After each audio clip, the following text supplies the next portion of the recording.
నా యొక్క జీవితంలోకి మనకు మూడో వెహికల్ రావడం జరిగింది. So Vestige winning team family నుంచి ఈరోజు మూడో వెహికల్ నాకు ఇవ్వడం నాకు చాలా చాలా సంతోషంగా ఉంది. నా పేరు పురుషోత్తం దాసు. నేను పోలీస్ డిపార్ట్మెంట్లో 14 సంవత్సరాల నుంచి చేస్తున్నాను. 14 సంవత్సరాల్లో నేను ఒక్క బండి కొన్నాను, హోండా డ్రీమ్ యుగా. అది కూడా 20,000 రూపాయలు అప్పు, ఎవరి దగ్గర మా ఫ్రెండ్ దగ్గర అప్పు వాడి తీసుకుని వచ్చి ఒక బండి కొనుక్కున్నాను. కానీ అక్కడ నా జీవితంలో కళలు నెరవేరలేదు. సప్నే పూరే హోంగే నహీ సప్నే పూరే ఎవరే హై అంటే ఓన్లీ విన్నింగ్ టీం నుంచి అవుతాయి అనే దానికి నిలువెత్తి నిదర్శనం. So dreams come true. మీకు మీ యొక్క జీవితంలో కళలు నెరవేరాలంటే 2018లో ఇదే ఏరియాలో అదే డ్రీమ్ యుగా బైక్తో వచ్చాను.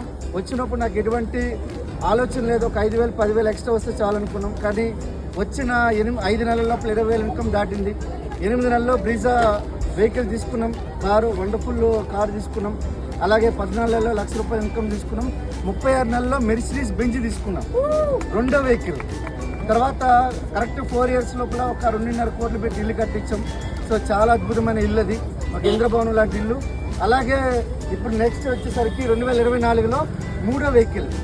సో సుమారుగా ₹3,00,000 మనకు classic 350 royal Enfield high and version తీసుకున్నాను. అది కూడా ఏంటంటే రెగ్యులర్గా నా యొక్క ఈవినింగ్ టైం అనేది ఏదైతే ఉందో